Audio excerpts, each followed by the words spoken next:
to the flag of the United States of America, and to the republic for which it stands, one nation, under God, indivisible, with liberty and justice for all. Thank you. Karen, I see that you left me one request for someone to speak, so I'm going to ask you, Nikki, Michael, can you come to the podium?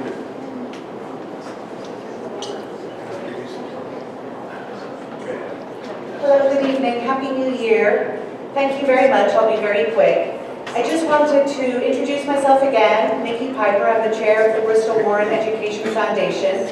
And it's been over a year, so I wanted to come and give a quick update on our work, on what we're doing and our status. Our mission is the same as ever, and we are focused singularly on promoting educational excellence for all students in the Bristol Warren Regional School District. So we are working alongside the school committee, the school administration, the principals, and mainly the teachers and their students to provide opportunities that these students otherwise wouldn't have. The way we do this is through our grants program. This year, once again, the 2017 to 2018 school year, we're funding almost $65,000 in grants across all 6 schools. So to date, since the founding of our organization, we will have funded over $420,000 in grants to the school district. How we do it is because of the community in which we live, the community that we serve. It is unbelievable the ongoing support that we get from the families of our district, from the business owners of our district, and from all of you. It is also because of the volunteers that every year step up. Our board is now almost 20 volunteers. They work unbelievably hard to continue doing this work, and every year we have a new slate of people willing to take that chance with us. Also this year, for the first time, we will be awarding the first Bristol Warren Education Foundation scholarship to a graduating high school senior this year. I am particularly excited about this scholarship. It's a little unusual. There is a GPA requirement, but it's low. The most important focus of this scholarship is that the applicant must prove they have a community service background. And they don't have to be going to a 4-year college, they could be going technical or vocational, but they must prove that they're going on to something else, and they must prove that they have a proven track record of community service in our district and in our community, which is very exciting. It's $1,500 this year. We're hoping that will increase, I should say. The beauty about that too is that we found independent funding. We found a sort of syndicate of private donors. So that money is not touching the money that we'll be able to give to the teachers in our district. So this is sort of operating in parallel, and it will continue to grow. Over the last year also, we have done a huge amount of work to make sure that we are sustainable. With any volunteer organization, the biggest fear is that the volunteers stop showing up. And when that happens, that's when, unfortunately, the entire program will end. So we have spent a lot of time making sure that we are sustainable, building structures, building processes to make sure that we're sustainable moving forward, and to make sure that those seats around the board table are easier to fill because the workload is more streamlined. How we get our money, the annual appeal, which so far this year we are doing twice as well as we did this time last year. So that's looking great, but if you all got your annual appeal letters in the mail, please fill them out and send them back. Any amount counts. $1 up to $1 million is absolutely fine. We also have our Thank a Teacher campaigns. We do 2 a year. We just completed our holiday Thank a Teacher, and this is where families from the district donate $10. Their kid writes a personal thank you note to their teacher that we then add to a little card, and we've made little hot cocoa mixes that we hand deliver to each teacher in honor of them from their family. And we delivered over 210 little treats to teachers this holiday season. The number one way that we stay sustainable is through our events. We run the food truck 5 and 10K every year. That is building and growing. It's still sort of our biggest opportunity for more funding. We're waiting until we have a really good product before we sell it really hard. The Bodacious Bee, which is coming up on March 10th at Roger Williams University. In all full transparency, the money that we make from the bee decides our grant budget. It's that simple. So how successful the bodacious be every year decides how much money goes to our teachers and to our kids through the Ed Foundation. So I cannot emphasize enough the importance of success for that event. So my ask, I have an ask, of course, for you all. That is that you talk about us. Talk about us to business owners. We always need auction items, sponsors, raffle items. Talk to us to parents when you're at PTO meetings, when you're at any school event. Talk to us, mention us. We want people to volunteer, we want people to donate, and we want people to attend. Those three things. Working with us is in everybody's capacity, and that's the beauty of what we do. Talk about us to teachers. Our grants are only as good as what is in the imaginations of our teachers. We are there to allow them to take risks that aren't funded by the school district, but we need them to be thinking all year long. What are those crazy ideas that are not currently funded that we can help them pilot? Talk to us, talk about us to the teachers.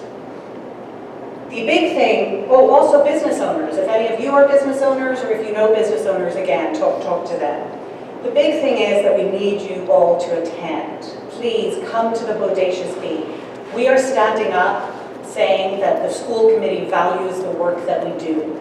It is important that we publicly stand together, that we show the community that the donations that they make and that the faith and the trust they have in us is held by our partners in the school district. And this is a particularly important year. It's the 10th Bodacious Bee. It's going to be a good one. There's sort of a change in the menu. There's a few surprises. It's going to be a really fun night. We're easily on target to have 450 folks show up again. Also, this is the year that the Bristol-Warren Regional School Committee are coming back as the reigning spelling champions from last year. They need the support. I spoke to the folks who chair the bee, who run the event, again, in their spare time, and we have said that if the school committee can buy a table for 10, it's $50 a person, buy a table of 10, then we will waive the $300 team registration fee. So all I'm asking is that you show up and you get your meal, you get a fun night with the people from your community. All of the PTOs are there. Every PTO buys 2 tables that they then sell at a discount to the families in their school. So I would ask that you show up, cheer on your team, and that team registration fee will be waived. It's on us because we really want you guys to be there. Thank you so much for your time, and thank you so much for all of your support. Thank you, Nikki. We know that you guys work hard and try to help out, and you do actually do a lot for the system here. We appreciate everything you do. And I know that there'll be some discussions about the comments you made to see if something can be done to help you out there. Okay? Thank you very much for everything. Moving on to recommendations and conditions. The first thing we have to do is approve the minutes of our December 11th meeting. Can I have a motion to approve those minutes? Motion made, second. Motion made by Mr. McBride, second by Mr. O'Dell. All in favor? Aye. All opposed? The ayes have it. Next, I'm gonna rearrange things here because there are people involved. So can we go to the number 3 on our agenda? The school committee, upon the recommendation of the budget facility subcommittee, approved the FY17 audit. So can I have a motion to approve first so we can get some discussion? Second. Motion made by Ms. McBride, seconded by Brian. Any questions? We have someone from the audit firm here to answer any questions that we have. Those questions were reserved and were presented at the subcommittee level. So it's our opportunity now. You want to give us a brief? Yeah, let's do his presentation. Give us a brief little summary, please, if you don't mind. Sure, absolutely. My name is Kyle Connors. I'm from your audit firm, Hagen Salani. I'm happy to go through the financial statements with you. I'm trying not to take too much of your time. I've got a 3.5-year-old little girl with an ear infection at home, so I got to get our head into that. Highlights. But thank you for having us here. We had a really smooth audit this year. Working with Colleen and the finance team is always fantastic. I'm going to walk through the financial statements. If you have any questions, since Sometimes it's easier to ask the questions along the way. I'm more than happy to get you an answer. So if we want to start right at the very beginning on page 1. Page 1 is our audit report. If you were to read through this audit report, you would see that we issued a clean audit opinion. We did not have any significant deficiencies or material weaknesses. And really, we didn't have a whole lot of adjustments to your books. Nothing major, at least. What does that mean for you? Well, it means that the information that you're receiving on a month-to-month basis from Pauline is hopefully pretty accurate, because it's accurate when we get it. So I can't guarantee it, but if you wanted to read through a nice summary of the financial statements, pages 4 through 16 are the management discussion and analysis. I'm not going to go through that with you today, but if you wanted to read that on your own, it does speak to a lot of the activity that occurred in fiscal 17. The financial statements really start on pages 18 and 19. So on pages 18 and 19, this is your government-wide financial statements. These differ from your fund financial statements in that they have long-term assets and long-term liabilities recorded that you wouldn't typically see in your general fund. A few examples of those are on page 19, and they're your non-current liabilities. There was a debt refunding that occurred in fiscal year 17, and most school districts that we worked with participated in the same debt refunding, and it saved everyone quite a bit of money, which was great. What that did, though, is it put a premium on your balance sheet, on your liabilities of about $2 million. So you might see that and look at last year's financial statements and say, oh, that's different, but it was due to the debt refunding. Underneath that, there's a net OPEB obligation of about $4.5 million.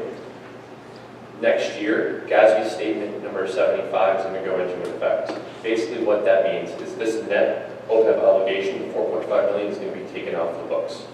And it's going to be replaced with a net OPEB liability, very much similar to what happened with the pension plans about 3 years ago.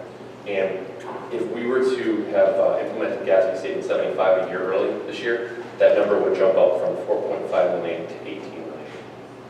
Basically, the obligation is what you would have to pay each year in order to catch up and to have your plan be fully funded.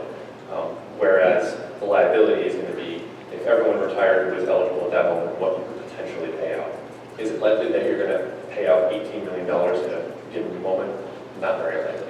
But that's something that you're going to look forward to next year, seeing that number and that presentation change. Below that is the net pension liability, and that's made up of two plans, the teacher's plans and the municipal plan, which is staff that participates in a pension plan that are not teachers. And that represents about $47.6 million, a jump up from the prior year of about $3.6 million. The unfortunate part of the state plans is that you don't really have an opportunity to fund it at a higher level. So if you went to the state and said, listen, our liabilities get too high, we don't want to show this higher books, we want to show half that, can we set up a plan to pay more into the plan and have a lower liability in our books? You can't. They're basically telling you this is what your number is, and this is what you're living with. Now, the nice part about it is when bond agencies come in, they're not really looking at your government-wide financial statements. They may consider it as a factor, but they're mostly looking at your governmental funds, and that's what I want to show you next. That is on page 23 and 24.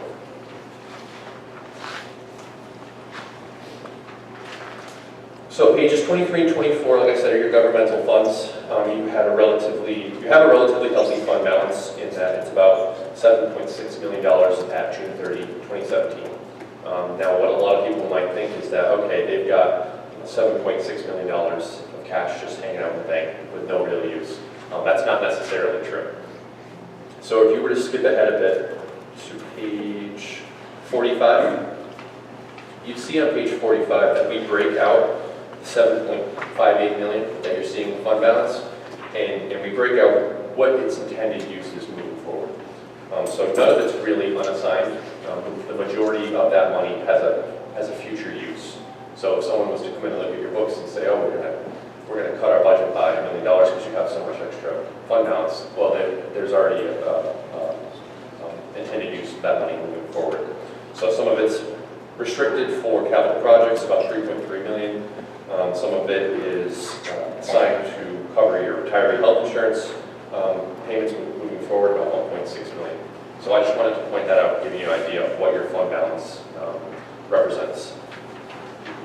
On page 24, you'll see that there was a pretty sizable decrease to your fund balance of about 2.3 million, the majority of which lies with the school building improvements fund. The nice part about the district is that you have a relatively low amount of debt compared to your budget, especially compared to a lot of districts. So I know that it's always been the policy to try and cover capital costs with fund balance, with your own funding, as opposed to going out to debt and paying high amounts of interest. So when you see a decrease in your fund balance in the school building improvements fund, that's covering capital costs for the most part. You also had a $440,000 decrease in your general fund balance. There was a part of the budget for FY17 was to use $275,000 of that fund balance. So there was an intention to use fund balance as a portion of your budget, and it ended up being about $440,000. But as we get to the budget and actual later in the financial statements, you'll kind of see how that came to be. Pages 27 and 28. These are your proprietary funds, and the major one being your school lunch fund.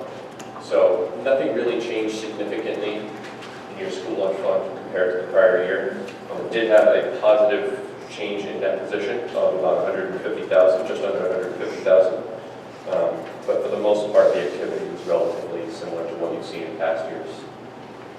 And the same can be said for page 30. Page 30 are your agency funds, and the majority of that money is related to your student activities funds. Again, nothing too different from what you saw last year. The next part of the financial statements are your notes. I want to point out just a few that I think are really important for you to take a look at, and that starts on page 42.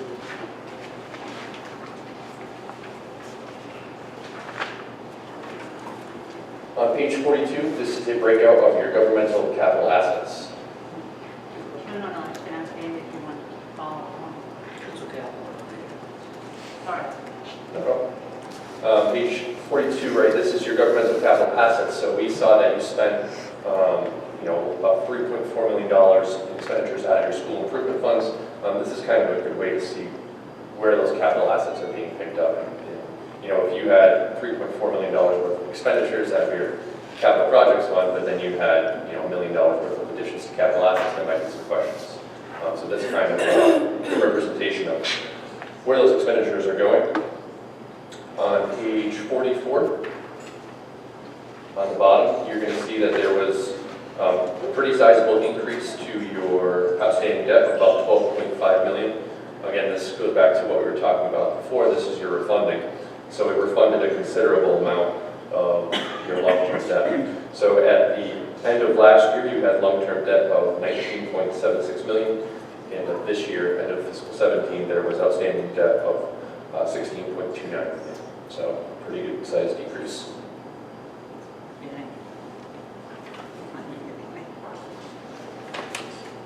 Page 48. Page 48 is the beginning of the pension plan notes. There's two different plans, like I said, the teacher's plans and the municipal employee plan. I just want to bring a couple of areas to your attention. So if we're looking at page 48, we see that the significant share of the liability, the $41.1 million, belongs with the district. That $41.1 million, if we were to look at page 50, is impacted by two significant assumptions.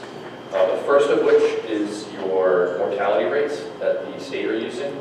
They're using mortality rates scaled back to the year 2000. What we've seen with some other entities that have practiced, the state's not going to change until they're ready. What we've seen with a lot of entities that we work with that are using a more recent scale, that number, that liability is jumping up quite a bit. So if the state decides that they're going to jump up their mortality tables from 2000 to 2016, you're going to see a pretty sizable hike in your liability. Reason being, people are living longer, which is great in your life, but not in your books, not in your financial statements. So I don't know when the state's plan to change their rates is. that's getting relatively old, but that's set by them, and that's nothing that you have any control over. Just wanted to bring it to your attention. Also, the second significant assumption is the investment rate of return, which the state currently has set at 7.5%. 7.5% is pretty common for what we see. You know, during some bad years, you're not going to have a good investment rate of return. It's not going to be 7.5, but you know, this past year was a little bit higher. If you were to look at page 52, you're going to see is a pretty sizable difference between whether the market performs at 8.5% or whether the market performs at 6.5%. So that rate has a really big impact on what your liability could potentially be. Again, just something to bring to your attention and nothing that you have significant control over. So if you wanted to be more conservative, the state's going to say, well, we set the rate. So that's just kind of what you're stuck with. On pages 67 and 68,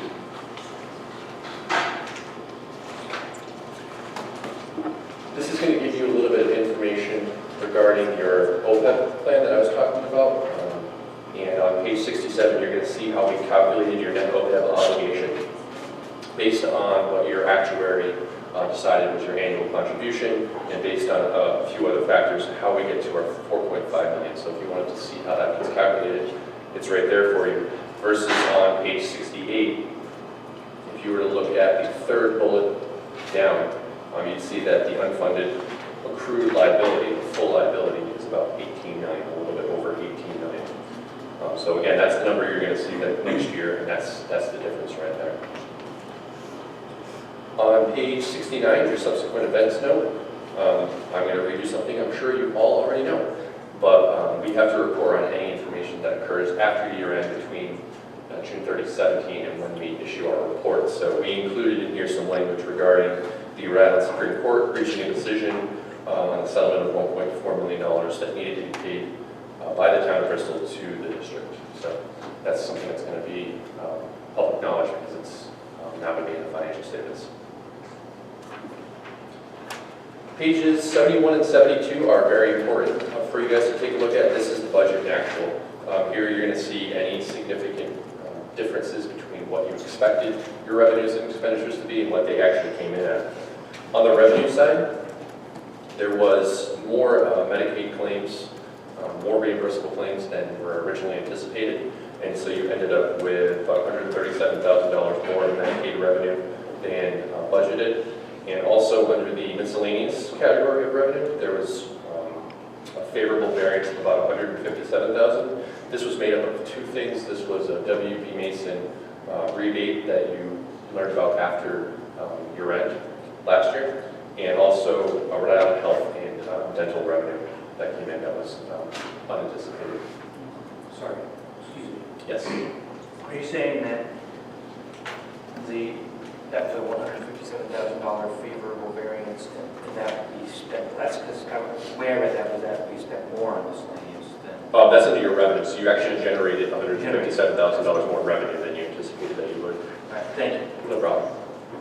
On the expenditure side, no real significant variances. There is some savings in your salary where you were under by about $137,000, but compared to the size of your salary expenditures